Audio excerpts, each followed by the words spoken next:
Yakin kamu mau berkuliah di PTKIN, Perguruan Tinggi Keagamaan Islam Negeri? Pikirkan hal-hal berikut supaya kamu tahu dunia perkuliahan seperti apa di PTKIN. Apakah kamu siap berkuliah di sana? Assalamualaikum warahmatullahi wabarakatuh. Kembali lagi di video aku, Ashraf Falik. Sesuai jadwal konten di deskripsi channel ini, aku akan lebih fokus membuat video hashtag seputar PTKIN. Semoga aku lebih konsisten, lebih semangat ya buat videonya untuk menemani kalian menuju PTKIN tahun 2025. Sebelum ke videonya, ayo teman-teman like video ini dan subscribe channel ini supaya aku lebih semangat buat videonya. Dan jangan lupa follow Instagram @seputar.umptkIN untuk mendapatkan informasi dan juga tryout UMPTKIN. Dan juga follow Instagram pribadi aku @ashraffalik19. Oke, langsung aja ke videonya. Enjoy it! Sebelum ke inti video ini, alangkah baiknya aku perkenalan terlebih dahulu, mungkin terutama buat kamu yang baru singgah ke channel aku. Perkenalkan, nama aku Ashraf Falik. Alhamdulillah aku udah lulus atau tamat kuliah di semester 8 pada tahun kemarin, 2024. Berarti aku tuh tamatnya tepat waktu ya di semester 8 dengan jurusan Pendidikan Agama Islam di UIN Sultan Syarif Kasim Riau. Jadi aku itu udah tahu banyak dunia PTKIN, perkuliahan di PTKIN itu seperti apa, dan juga dunia PTKIN lainnya juga. Saat ini kesibukan aku kerja sebagai guru, dan alhamdulillah ini aku mulai aktif nge-YouTube lagi. Mudah-mudahan konsisten, mohon doanya ya guys, supaya aku benar-benar menemani kalian untuk tahun 2025 ini menuju kampus PTKIN. Baiklah, langsung aja pikirkan 9 hal-hal berikut. Apakah kamu tuh pantas? Apakah kamu itu benar-benar ingin berkuliah di PTKIN? Apakah kelebihan dan kekurangannya? Sebelumnya, perlu teman-teman ketahui nih, apa aja sih yang termasuk PTKIN itu?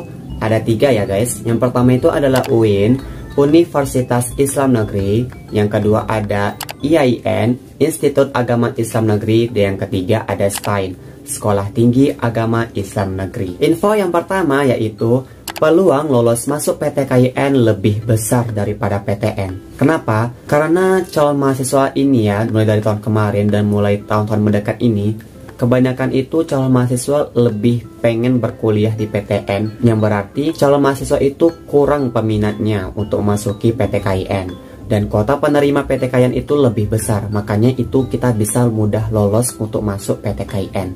Tapi ya, hal ini berlaku buat kamu yang ingin berkuliah PTKIN dengan jurusan kategori umum seperti teknik elektro, ilmu gizi, pertanian, dan lain sebagainya. Bukan berlaku buat kamu yang ingin masuk PTKIN dengan jurusan keagamaan. Contohnya seperti ilmu Al-Quran dan Hadis, akidah dan filsafat Islam, pendidikan agama Islam, dan lain sebagainya. Info yang kedua, jadwal perkuliahan. Biasanya di dunia PTKIN itu, apapun kamu masuki PTKIN dimanapun ya yang ada di Indonesia ini, pastinya berupa kelas reguler, yaitu kamu tuh kuliahnya dari hari Senin sampai Jumat. Berarti hari Sabtu sampai Ahad itu kamu libur. Nah, untuk jam perkuliahannya, misal di hari Senin kamu tuh kuliah ada jam 7 sampai jam 9. Lalu di hari itu juga kamu ada kuliah lagi nih, jadwal mata kuliahnya di jam 1 sampai jam 3. Jadi jadwal kuliahnya itu antara mata kuliah satu dengan mata kuliah lainnya pada hari yang sama. Ada yang berjarak, ada juga yang langsung. Kalau yang langsung kan tadi, misal dari jam 7 kamu kuliah sampai jam 9. Lalu berganti lagi jam kuliahnya jam 9 sampai jam 11 kamu masuki mata kuliah selanjutnya. Jadi emang tergantung jadwal mata kuliah yang ada di PTKIN masing-masing ya. Gak selalu berjarak, ada juga yang langsung. Jadi berbeda ya dunia kampus dengan dunia sekolah. Kalau sekolah kan kita mulai masuknya itu dari jam 7 sampai jam 4. Dan mata pelajarannya kan kita belajar teruskan sampai jam 4. Ya walaupun di pertengahannya itu ada waktu istirahat. Kalau di dunia kampus, kita tuh berkuliah, bisa aja kita tuh mulai kuliahnya jam 7. Atau juga ada yang mulai kuliahnya jam 8. Tergantung harinya, tergantung jadwal mata kuliah kalian. Lalu ada juga pulangnya itu, misal di hari Senin kalian udah pulang jam 12 tuh udah pulang kalian kuliah. Gak perlu kayak kalian ke kampus lagi. Tapi ada juga yang jadwalnya itu jam 4 barulah kalian pulang atau jam 5. Tergantung jadwal mata kuliah sesuai harinya, tergantung dengan PTKIN masing-masing. Info yang ketiga, berapa semester sih untuk tamat atau lulus kuliah di PTKIN? Kalau misalnya lulus cepat itu 3,5 tahun atau 7 semester. Kalau misalnya kamu lulus tepat waktu itu di 8 semester atau selama 4 tahun. Kalau misalnya ya, bukan mendoakan loh. Kalau misalnya kamu udah semester 9 dan kamu belum lulus kuliah juga atau tamat kuliah, kamu masih bisa melanjutkan kuliah asalkan kamu itu tetap membayar UKT. Kalau misalnya kamu tidak ada uang di semester 9 itu, kamu bisa untuk tidak kuliah dulu di semester itu dengan cara kamu mengurus surat terlebih dahulu. Kalau misalnya kamu tidak mengurus surat juga, maka kamu dianggap mahasiswa alpha studi. Batas semesternya yaitu 14. Jadi kalau untuk semester 15 nggak ada lagi ya. Kalau misalnya kamu semester 14 belum lulus juga, maka kampus akan mengeluarkan kamu dari kampus tersebut. Jadi saya berharap di sini kalian benar-benar serius untuk kuliahnya dan lulus tepat waktu atau lebih cepat ya. Info yang keempat tentang predikat kelulusan. Di PTKIN, predikat yang paling tinggi adalah cum laude. Kamu bisa mencapai predikat kelulusan cum laude itu dengan cara kamu itu harus lulus kuliah tepat waktu atau lebih cepat lulus kuliahnya. Tetapi ada juga persyaratan lainnya asalkan nilai mata kuliah kamu yang sebanyak itu dari semester 1 sampai semester yang kamu tamat kuliah ini tidak ada C sedikit pun.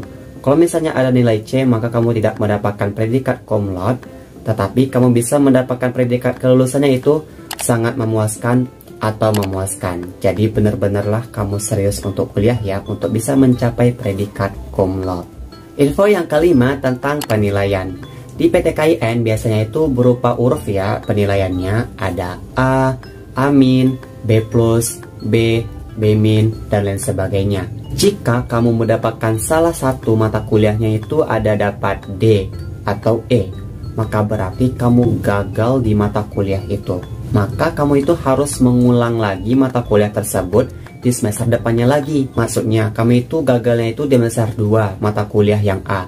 Maka kamu lagi memasuki di kelas yang mata kuliah itu lagi di semester 4. Jadinya itu kamu harus benar-benar rajin ya untuk kuliahnya. Belajar dengan serius, aktif di kelas, sering bertanya atau menjawab, mengerjakan tugas dengan sungguh-sungguh, mengerjakan tugasnya itu kumpulnya tepat waktu, dan bisa juga lah kalian itu cari perhatian atau caper ya kepada dosen. Tapi nggak semua dosen ya suka mahasiswanya itu yang caper gitu. Jadi kalian di kuliah itu harus benar-benar bisa memahami karakter tiap dosennya ya. Dan ada juga nanti itu kalian bisa menemui dosennya itu sesuka mood dia aja. Kalian sudah mengumpulkan tugas tepat waktu, tapi dosennya ini nggak sempat memeriksa jawaban punya kalian karena saking sibuknya ada kegiatan yang lain. Jadi bisa aja dosennya itu mengasih nilai ya sesuka dia gitu. Bisa aja dia tuh jarang masuk kuliah, tetapi tiba-tiba kasih nilainya itu di C gitu atau gimana.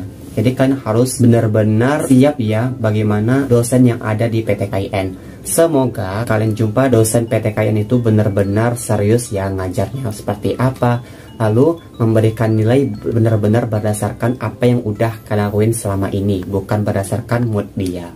Oke?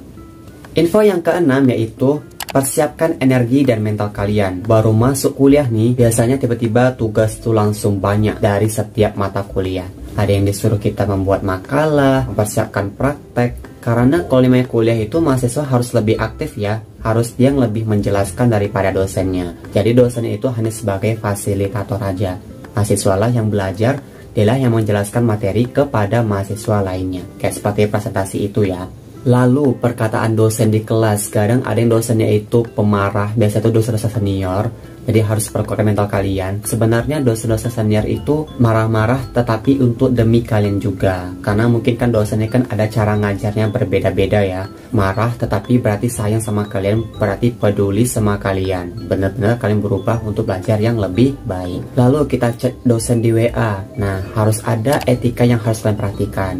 Kalau misalnya dosen itu tidak mau ya kalian itu ngechatnya itu di jam malam atau di jam 9 ke atas, itu nggak boleh, karena kan itu udah waktu istirahatnya juga. Dimana-mana kan kalau jam 9 ke atas kan itu sebenarnya udah waktu istirahatnya setiap orang. Jangan kalian chat dosennya itu di jam 9 ke atas ya. Lalu yang kedua, jangan lupa kalian tuh chatnya itu pakai salam. Lalu perkenalan diri kalian dari kelas mana, semester berapa, dan usahakan juga kalian tuh ngechatnya itu ada foto profil kalian juga ya. Nah lanjut lagi ya, lalu chatnya itu maaf mengganggu waktunya Pak atau Bu, lalu barulah isi chat kalian itu seperti apa, atau kalian mau bertanya atau meminta bantuan dan sebagainya, barulah kalian mengetik terima kasih sebelumnya Pak Bu gitu ya. Jadi kalian tuh harus benar-benar detail ya untuk chat dosen. Terus kita sudah chat dosen nih, untuk tanggapannya, untuk responnya, ada dosen itu tidak respon kita sama sekali, alias tidak dibacanya dari kita. Tapi ada juga chat kita itu udah dibaca, cuma direct doang, nggak ada dibalas sama sekali.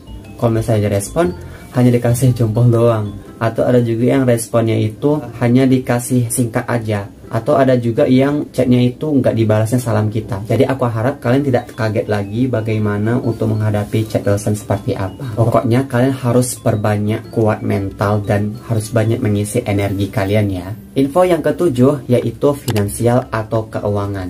Sekarang kamu pastikan dulu nih, kamu kuliah sumber uangnya itu dari mana? Apakah dari orang tua? Kalau misalnya emang dari orang tua, kamu tanyakan ya sekarang juga. Tolong tanyakan apakah ada uang untuk perkuliahan aku selama kuliah ini dari semester 1 sampai semester akhirnya nanti. Kalau misalnya tidak ada, maka kamu bisa untuk jangan kuliah dulu di tahun ini.